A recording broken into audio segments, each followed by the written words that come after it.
You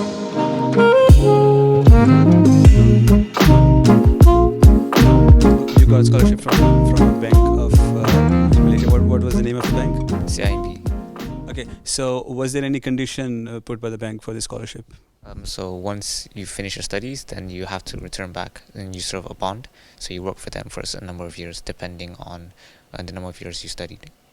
How many years, for example, 3 to 5? So, for example, I studied for 3 years, so I will have to serve my bond of 6 years. But it depends for, I think, the course of your study, where you study, and other factors as well. So the admission criteria for your degree was 1A 2Bs or 2A 1B? 2As, 1B. Okay, and if we transfer it to percentage, what would be? In terms 70, 80?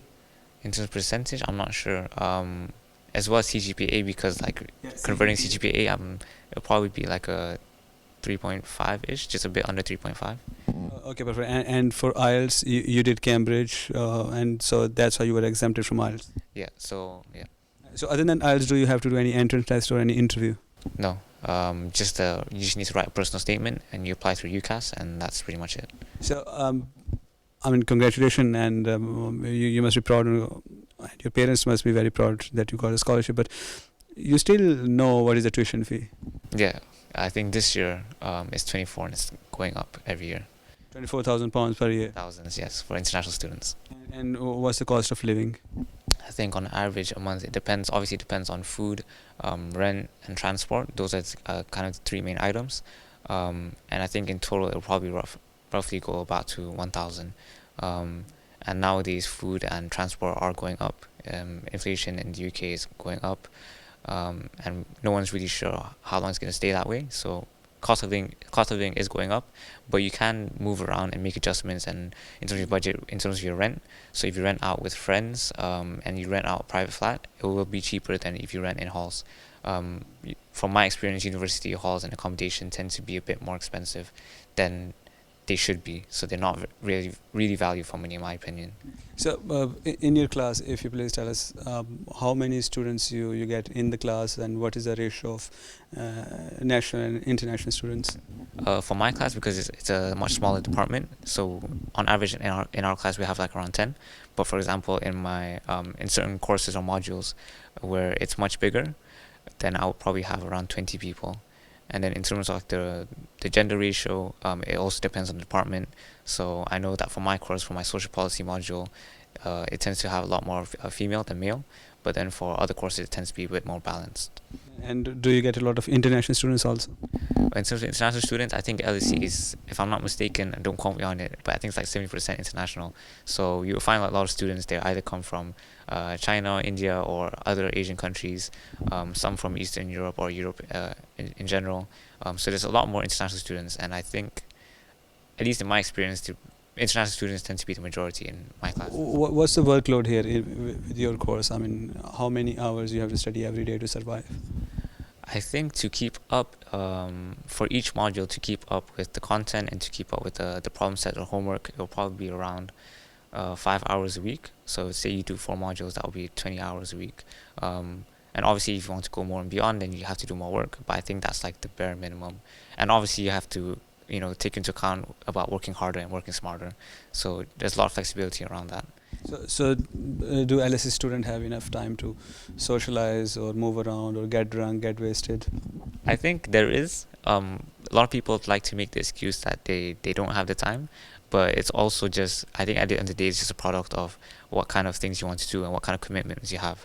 So for example, if you have to work part-time jobs, which I know a lot of people here have to do, then obviously you're not going to have that much time. But depending on your circumstances, I think there's always time that you can take out, whether it's after class, even if it's just like half an hour to get to know your classmates. There's always time. And on the weekends, I don't think anyone is that busy where they don't have the weekends to look forward to spend time with other people. So you said people are doing part-time job with this workload. Students get the time to do part-time job, and if they do, how much, to what extent it supports their cost of living? I think it depends on the part-time job, but there are, for example, part-time jobs around London. I think that's the benefit of going to university in London, is that there's always some type of job available compared to if you go to more rural areas. So there's always an option, and even the university itself has a lot of options in terms of part-time jobs. And there is a difference between the minimum wage that certain part-time jobs offer, and there's also the living wage.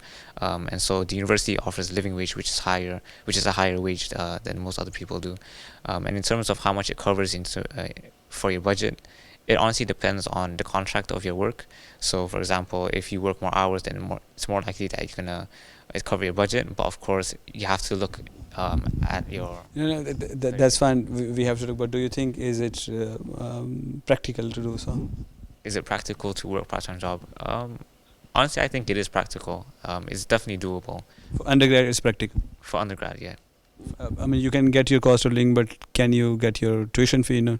Tuition fee, no, definitely not tuition fee. Okay, but so which? Okay, there's no college here, right? No colleges. Okay, so if you are the director of this institute and for a week or a day and you have unlimited resources, is there any change you want to bring in? Anything? What's the first thing you will do? Wow, that's a good question. There's a lot of things on the agenda, but I think for one thing that we could probably do in the short term is definitely in terms of changing how much or what the premium is for international students. They still have yet to justify why international students pay such a large premium, 3 to 4 times more than local students. That's one. And secondly, in terms of the cost of living, looking at halls and the amount of resources and facilities to help students learn, because I think a lot of the money goes towards very extravagant facilities or luxuries that don't really necessarily facilitate a better learning experience, which is why a lot of international students come here for. We come to this country, we come to such an institution for the education, and I don't think that the money reflects investments towards that goal. If given a chance, would you go back in time as a student? Not in personal life, as a student, was there any mistake that you made you think that if given the chance you will not do it again, or you will do it differently this time? Okay, as a student, and I think especially as an international student, one thing I would do more is definitely just, especially during the first year or two, is devoting more time to just experiencing and getting to know other people. Yes, academics is important, but especially in the first year where it doesn't matter as much. I think I would have appreciated, or I think I would have benefited more if I understood the fact that the work will be done eventually, and the reason why we were sent here is that to experience different experiences, and so it's about making the most out of that time there, because we only have such a limited time here, and we'll move on afterwards as well. So it's about making the most out of that. So is it a 3-year degree or 4-year? 3 years. So for the international students, do you think there are scholarships available here as well by the UK government or anybody? For international students and at the undergraduate level, not that I'm aware of, by the UK government. Okay, have you seen any undergrad students, international students, or you heard that they come here as a student and then they get work visa? Yes, I think recently with the new announcement of the 2-year work visa in the UK, so you have a lot of graduates now who, although once they've graduated, they just stay on for a bit if they have the means to stay in the UK for. What is this new announcement?